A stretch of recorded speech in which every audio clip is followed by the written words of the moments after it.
దాన్ని వెంటనే పూరించండి.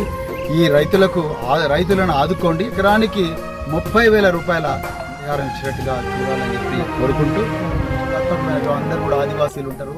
ఆ 7 కిలోమీటర్ల రోడ్డు ఇంతవరకు కూడా 70-80 సంవత్సరాల చరిత్ర ఉన్న గ్రామం, కానీ ఇంతవరకు కూడా ఎవరు కూడా దానికి రోడ్డు, అందుకొరకు దానికి అర్జెంటుగా లోవకు రోడ్డు కూడా వేయాలని చెప్పేసి మేము రిక్వెస్ట్ చేస్తున్నాం. అలానే రీసెంట్గా ఒక మహిళకు పాము కొడితే ఆమె చనిపోయింది వైద్య సహాయం అందుక, ఎందుకంటే అక్కడ నుంచి ఆమెకి తీసుకొచ్చే పరిస్థితి లేదు.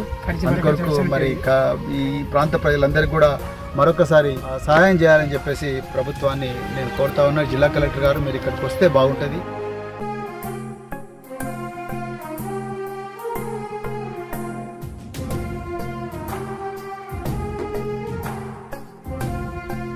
ఈరోజు సిర్పూర్ నియోజకవర్గంలోని దహేగాం మండలం మారుమూల అటవీ ప్రాంతమైన మేము అందరం కూడా బీఆర్ఎస్ పార్టీ నుంచి రావడం జరిగింది.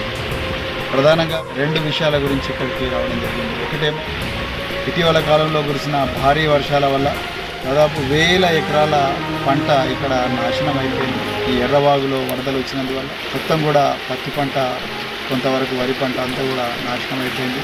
ఇంతవరకు ఏ అధికారి వచ్చి కూడా దీన్ని సర్వే చేయలేదు. నేను మరొకసారి వ్యవసాయ శాఖ మంత్రి తుమ్మల నాగేశ్వరరావు గారికి, అలాగే ముఖ్యమంత్రి రేవంత్ రెడ్డి గారికి, ఇన్ఛార్జ్ మంత్రి జూపల్లి కృష్ణారావు గారికి ఈ రిక్వెస్ట్ చేస్తున్నా, దయచేసి మీ అధికారులను ఇక్కడ పంపించి సర్వే చేయించండి. ఇక్కడ ఒకటే పంట వస్తుంది, మరి ఈ పంట కూడా పోతే వాళ్ళు ఆకలి చావడం ఉండే ప్రమాదం ఉంటుంది. అందుకొరకు దయచేసి మీరు నష్టపరిహారం ఇవ్వాల్సిందిగా కోరుకుంటూ